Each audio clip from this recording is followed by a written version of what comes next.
Here in New York, when comic fans are creating a little culture, we head over to MoCA, the Museum of Comic and Cartoon Art. Right now they're working on an exhibit for Jim Salicrup, longtime Marvel editor. The exhibit opens on June 2nd, but Pulp Secret was lucky enough to get an advance tour. Check it out. Hi, how you doing? My name is Matt Murray. I am the executive director and the president of the Museum of Comic and Cartoon Art. I also have the pleasure of having curated an exhibit celebrating the career of Mr. Jim Salicrup. So I had basically two major stints at Marvel editing lines of comics. The first one was when I took over after Roger Stern, and that's that line that included all the Avengers titles, the X-Men, the Fantastic Four. Then I sort of went off and I did all sorts of freelance titles, and then Jim Shooter asked me to come back to edit the Spider-Man line. It's like I finally get to edit Spider-Man, and who's this guy with a black and white costume? I always thought the costume looked evil. I mean, it sort of came from this alien life form, and then I don't know why he decided, well, I'll get rid of that alien version of it, but I'll wear a new costume that looks just like this guy that tried to kill me. Well, since it looks like a villain, why don't we make it a villain? David Michelinie, who was the writer, had been working with that same idea, but he had a woman who had somehow got into the alien symbiote costume. When I mentioned that to DeFalco and Grunwald, we don't want Spider-Man beating up a girl. Make it a really big guy and someone tough, and Todd came up with the thing with the teeth and crazy tongue and all that. The fact that it did become as popular as it did was a big surprise to us, and to see it in the new movie is kind of shocking even for me. You believe that? A museum about comic books. Field trips could have been so different in elementary school.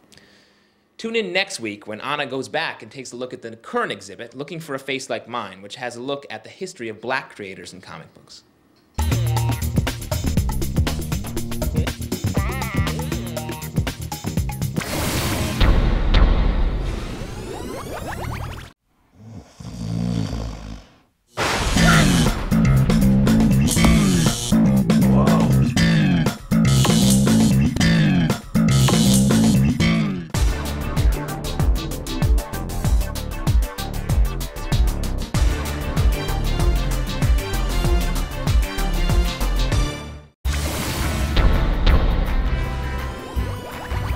Betty and Veronica recently unveiled a new Mary-Kate and Ashley Olsen-esque look.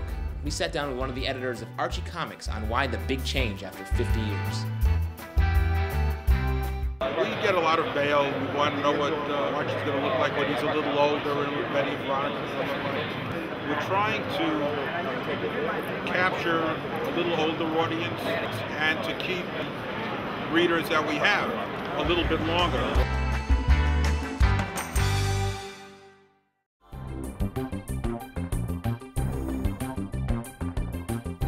Over the years, one of the big controversies in comic book fandom is, when is the Golden Age, when is the Silver Age, when is the Bronze Age, what age are we in now? And the one thing that comes up most often is that your personal Golden Age is what comics were like when you were 12 years old.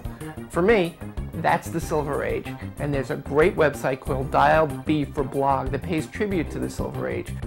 Based on the old DC comic Dial H for Hero, Dial B for Blog takes comic history and twists it around a little bit. It's a great way to learn the history of comic books. It's fun, it's funny, it's got parodies, it's got real bits of information. This guy knows his stuff. It's hours of fun, hundreds of pages. You should take a look at Dial B for Blog.